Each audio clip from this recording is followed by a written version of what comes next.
and welcome back to my channel. If the camera could pick up what's all around me, you would say that I'm in my happy place because I'm literally surrounded by piles of books and I'm happy, but that means I need to put books away. You know, minor note there. So I am here to start off the next reading. I think I'm still gonna call them reading vlogs for now. I might transition into recent reads, but that's a future Jenny problem. So we are going into the last week of September with the weekend falling into October. As you will have seen at the end of my last vlog, I went on an unexpected book shopping trip and came home with some books that I'm really excited about. I'm really motivated to read now. And that means I've got to get the last vlog edited fairly quickly so I can have reading time, which, oh my word, I'm so excited about. But it also means I am super motivated to get my September TBR finished so that I can read some of these books that I got. What that means is I put these two books on my October TBR because I didn't think that I would get to them. I still might not, but the plan for this upcoming week, I'm gonna make it my goal.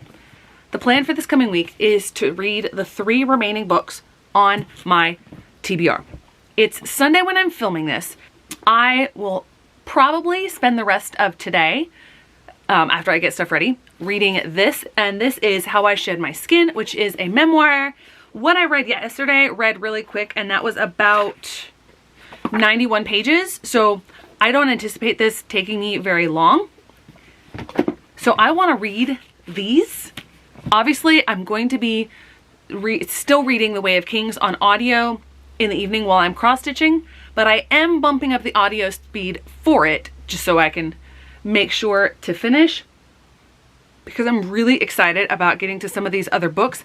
I think if I manage to finish these 3 books, that would free up room on my TBR either for this week or going into next month for at least 2. And I think the ones that I am most interested to carry over are actually these 2 that I have right here, Tristan Strong and Beasts of Prey. So the goal is I'm going to reward myself with those books if I'm able to get through these 3 this week.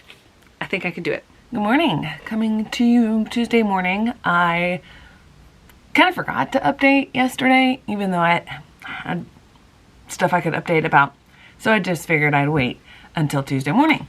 I have been reading Saint. Got a decent way through. Page 226. I'm enjoying it. I really love the story and what Adrian Young built with Fable and West in Fable and Namesake. I'm always a little bit wary, and I knew to be a little bit wary about prequels because you already know exactly what has happened. And this is the story of Fable's father and mother, Saint and Isolde. Like, I'm engaged and I'm liking it, and like I'm seeing things that will play out in the duology that I haven't owned and really like, but I'm not as immediately captivated by it, but not in a bad way. I'm still really enjoying it, and I'm able to read it really quickly. The fact that I'm 226 pages in, and this is the second day I've been reading it, so I do plan to try to finish it tonight. On the audiobook front, man, I love what Sanderson is doing in the Stormlight Archive. I'm about 65-ish% of the way through, still trying to finish it by Friday. I think I might be able, I have a chance to be able to finish it by Friday. Just the way that Sanderson is building up this story, I have an appreciation now that I've read so much of his works for how Sanderson lays the groundwork. I know that he does good building work and lays a really solid foundation. And I know that the Sanderlanche is coming, and I cannot wait. I love all of these characters, this world in Way of Kings is phenomenal. And I just love it. So we've made it to Wednesday. I am feeling so much better this week than last week. So much more energy. And I even wrote that in my journal yesterday, Tuesday, and even was saying, yeah, it's only 2 days into the week, but I can already tell. And it's just so clear to me how much that interaction with other people just drains me. And like the long work day with no relaxing or unwinding time, night and day between the 2 weeks. I was going to be running a half marathon on Saturday. I realized I didn't pause between those. Those are not connected, 2 different thoughts. There's the hurricane that's currently rampaging through Florida as a category 4, and it's supposed to come straight up through to South Carolina. When I realized that the rain forecasted for this weekend was from the hurricane, I thought, probably not going to run the half marathon because it's also a trail half. And then during my run yesterday, they sent out an email saying the race had been postponed. And I thought, oh, yay. That means Mom can run it with me. And I also don't have to like completely skip it. Scroll through the email. They postponed it until February. I don't understand how there wasn't another weekend when they could do it. But okay then. The only problem with February date is that I think it's going to conflict with a half marathon that I really love. That's a road half marathon, and I prefer road races. But anyway, I was like, okay. What that means is there's going to be a lot of rain on Saturday, so I'm probably going to be doing the half marathon distance on my treadmill. Now, for the reading update, because this is a reading vlog. Just kidding. I finished this last night. I enjoyed it. It was fine. I feel almost the same way about this prequel that I did about Concrete Rose, which I read earlier this year, which is another prequel. In both of those stories, the thing about prequels is you already know how it will turn out. You don't necessarily know the journey to get there, but you already know the outcomes. You already know what those people will be like in the future, and etc. And I think that takes away a little bit from the book. I know that there have to be some prequels out there that do a great job, but I don't think that this one was stellar. And another thing that this book suffered from, like, I enjoyed it. I thought the writing was fine. It was pretty good, actually. I guess the characters just felt more like caricatures in this than real fleshed out people. Like Fable and West in the Fable and Namesake duology, they felt like fully fleshed out characters. And you're learning about them, they're changing, they're growing, etc. Saint and Isolde, Saint more than Isolde, but they don't feel like fully fledged out people. You understand a little bit of why Saint is like he is later, but that development, I just don't see the connection from here to there. From prequel to actual duology. And the overarching goal of the plot, it didn't feel like that. It felt really episodic. Like, okay, I mentioned this event, and this event in Fable or in Namesake as backstory to Saint to explain things. So let me write it into this book. This book, couldn't stand on its own. So I probably will end up unhauling this, and I won't be buying an actual completed cover. Words are failing me right now. I didn't dislike it. I didn't really love it either. So unfortunately, I'm really sad that my first Goodreads giveaway win resulted like this.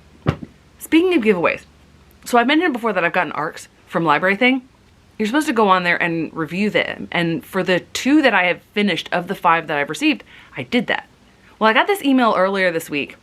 I get email notifications of messages that they send on the website that they've introduced something new, like a reviewer score and etc.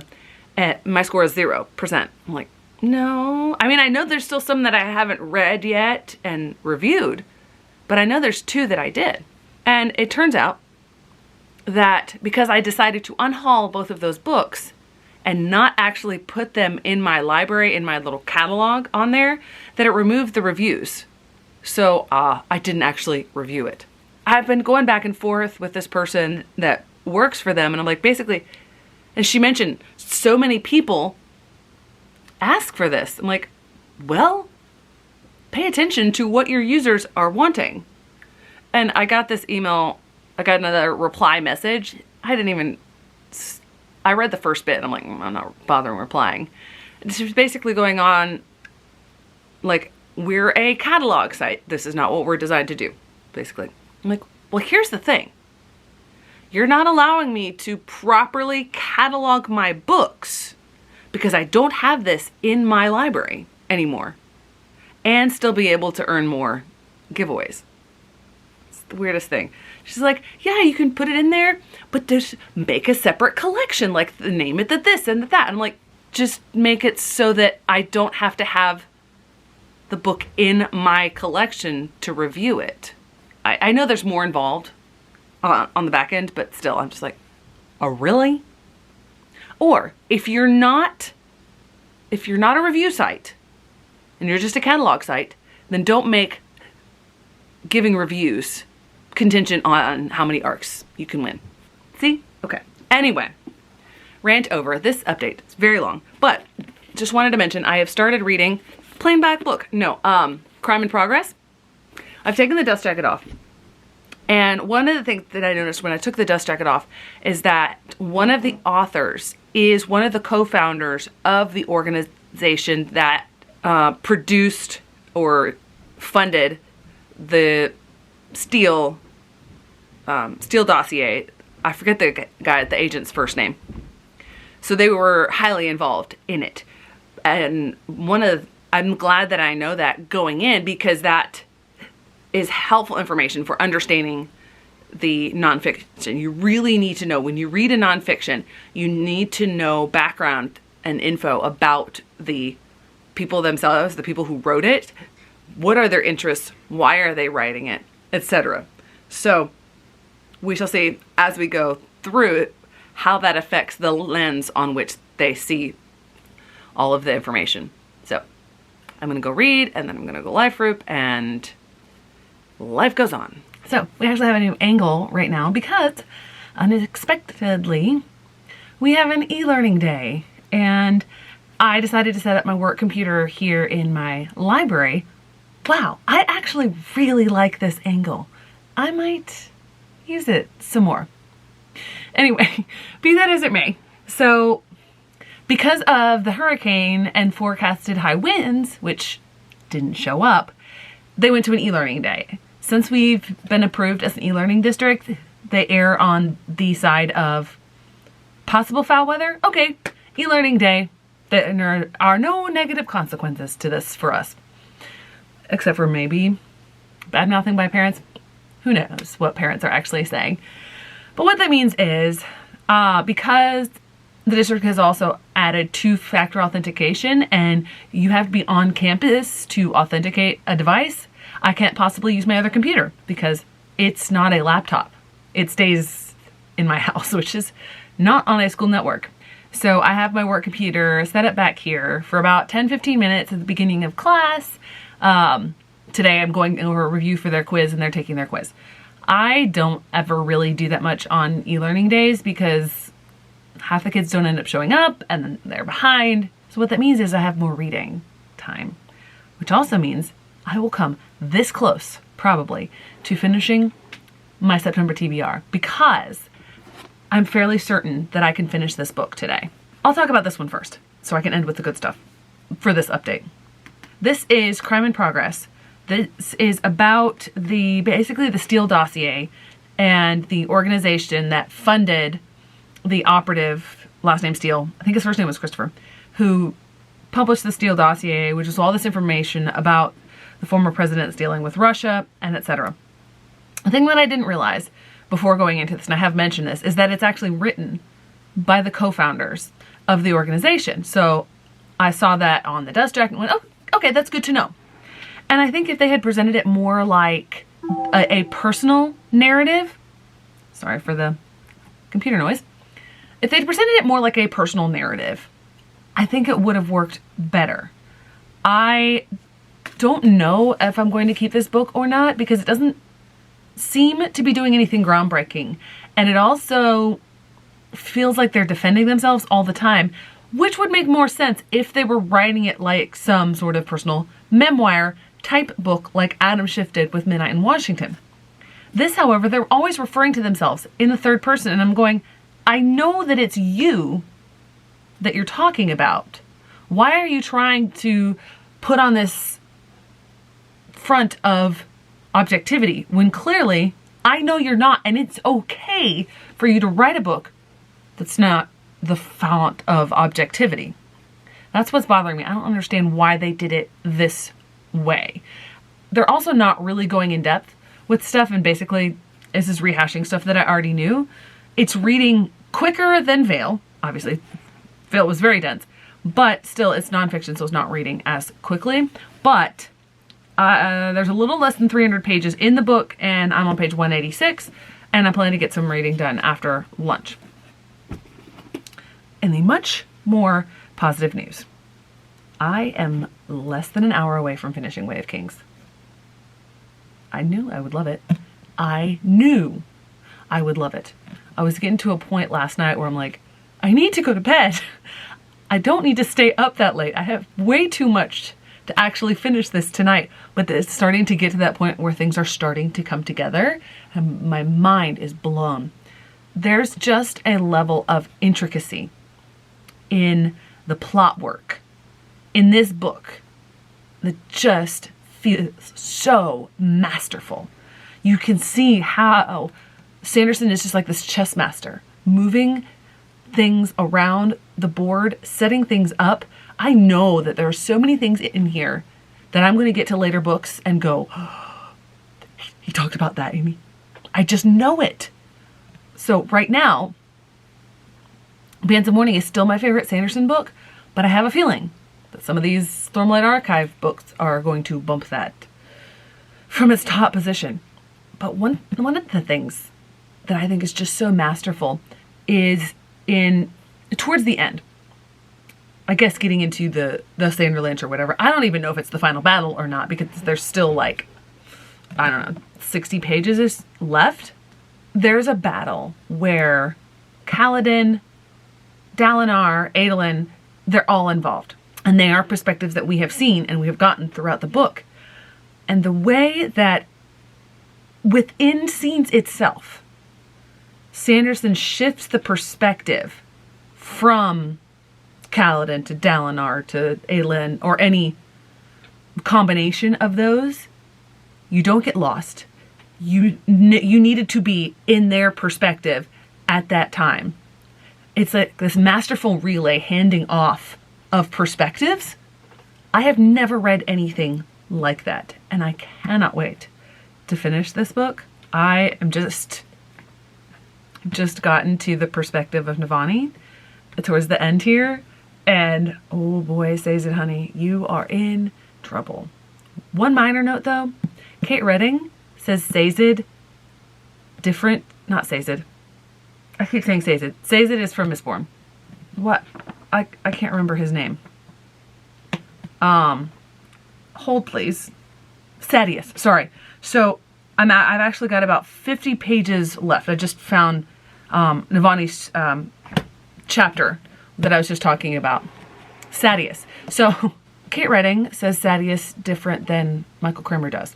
And it really bothers me. I know people will say things differently. People say it differently in their head, but Michael Kramer and Kate Redding are married. They live in the same house. Surely they would know how each other pronounces the name. And they would try to keep it similar. Oh well, but I am loving this. I cannot wait to finish it. I will definitely be finishing this today. And that means that only the Guy Gavriel Kay book, I think it's A Brightness Long Ago, that's the only carryover, which means I get to add one of my new book haul books from last week's vlog into my TBR for October. And now I'm gonna go eat lunch because you can see on my computer, I'm out to lunch. So coming to you, same angle, just because I happen to be here Saturday, almost said morning, but afternoon, finished my long run. It was supposed to be a trail half marathon, but earlier on in the week, they postponed it until February. I think I mentioned that because of the hurricane. I ended up running outside. Hurricane really never materialized, all that sort of stuff that I talked about yesterday. Be that as it may, yesterday I finished The Way of Kings. Wow. Okay, like I love it. There were so many things. Like I knew this would come. I knew this would come. I knew that Sanderson would pull all these things together, but also open up so much more because it's supposed to be a 10-book series, and this is book 1. You know, a 10-book series with 2 arcs, 5 books in each. I love these characters. Like, I used to say that character work really not his strong suit, but in a book like this, the way he's laying it out, he's doing such amazing things with these characters. And I think because I've heard these character names before mentioned on different booktubers and things, I had an inclination already to want to love them, and I'm just so excited for the things that are coming up in this book. That means that I picked up Dragon Keeper, I think is the first book in the Rainwild Chronicles. I'll need to look at that. They all have dragon in the name, but I don't remember which one is the first one. Again, I don't like this narrator that much. It's the same one as Live Ship trilogy. I'm excited to get back to this world and to learn more about it. So, I mean, I listened to maybe 20 minutes of it last night, so not that much. So as far as physical books, I ended up finishing the Crime in Progress. I don't have much more detailed thoughts than what I gave in my update yesterday, but it is going to go in my unhaul. I'm not going to hold on to it. It's one of those books that I got at the book sale, and one of the things that I said about those is I'm not counting those as part of my personal library collection that's going to go in here until I've read them, and I'm going to consider them library books for an investment of, say, like 50 cents. I almost said $5. 50 cents or so, because of how many I got for the price of, you know, $10 a bag. So that one is going to get unhauled. There's an unhaul video going to go up sometime. I don't know when. I'm going to film that later today, like when my hair dries. That had a lot of premise, but in the end, it didn't live up to that potential. Now, that means that yesterday I started this book, and this is A Brightness Long Ago. I love the red and black contrast on the naked hardcover, so I'm going to set that down though.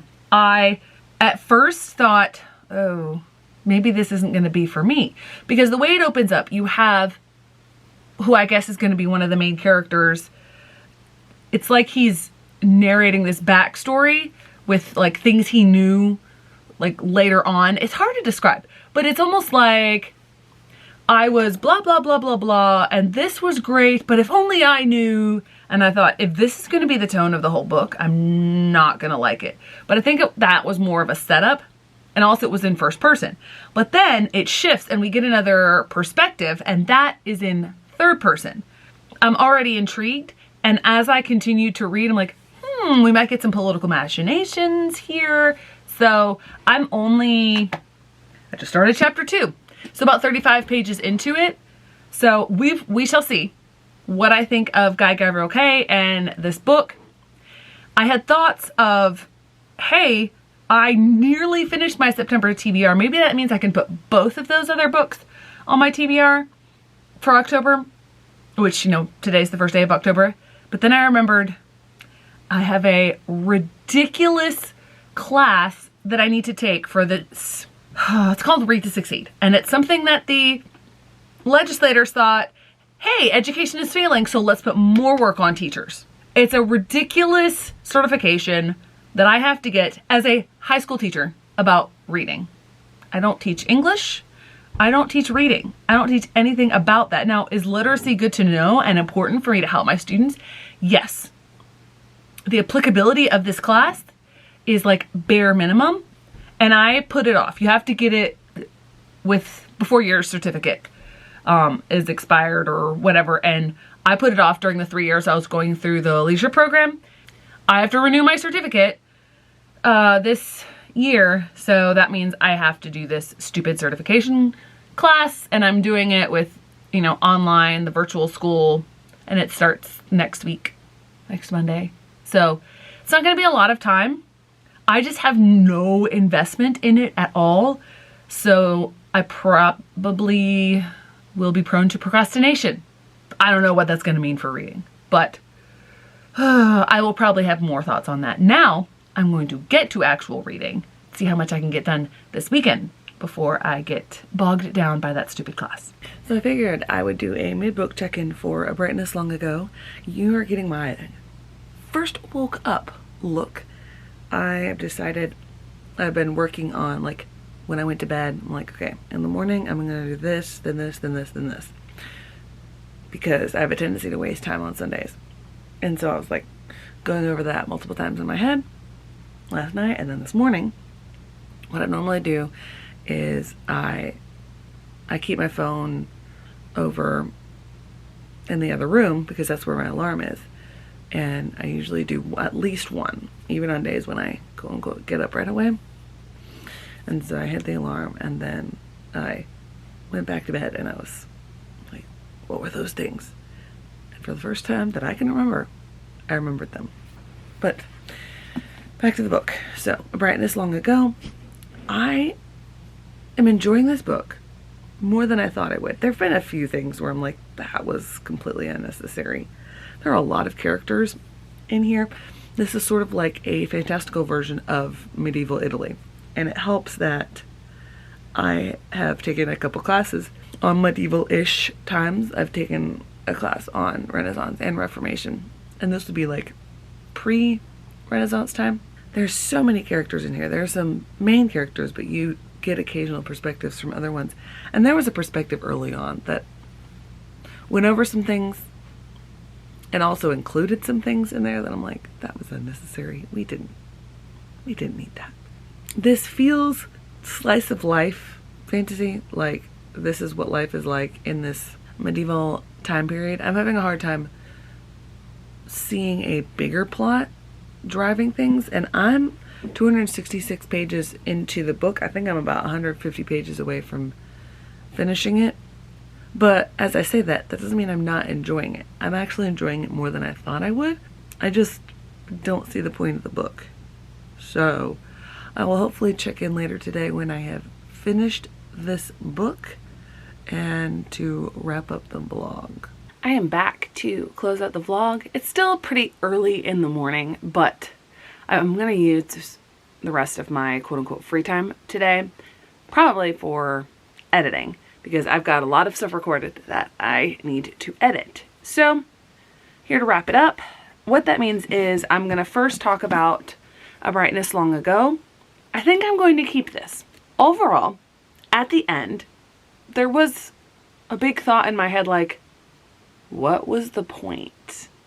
Because it didn't really ever have any driving plot along there. And this is very, very light on the fantasy. Like the only bit of fantasy that this is would consist of it's set in another time, place. Everything else, it could be he put in the names of the real places. He does talk about in the author's note about what actual Italian city-states he used for these, but this is very clearly set in 1493 as if it were in the real world, because the city that he has standing in as Byzantium falls at the end of this book and is renamed. So Byzantium to Istanbul. For that aspect, I enjoyed it. He did things in here that I didn't expect, that I rather appreciated. I like the historical aspect, how closely tied it was. I have no idea what the title means, what the cover design is. I thought at first that they were leaves, they're birds. I still don't get what the cover design is or means, but I enjoyed my time reading it. It definitely was a stretch. It's definitely not the type of thing that I normally read. It's very political, and I'm discovering that I like political intrigue and machinations. So I'm going to end up keeping this. And what that means is, at the beginning of the week, I said that I was going to try to finish the last 3 books on my TBR. I finished them. Now granted, I did end up finishing this one in October, not in September. Close enough. And I filmed my book buying bingo video. Didn't get quite as many tokens as I had hoped, so I'm motivated to read a lot of books. I had 2 lackluster books in Saint and Crime in Progress. They weren't terrible. They were very low 3 stars. I had Something Unexpected, and I had the piece de resistance in The Way of Kings. I've talked about this enough already. I'm gonna save any further thoughts for, I don't know, other sorts of gushing because I loved it. Overall, pretty decent reading week. I got through a lot more. Thankfully, they were shorter books for the most part, and I'm excited about what October is going to bring. So, thanks so much for watching. I hope to see you in the next one.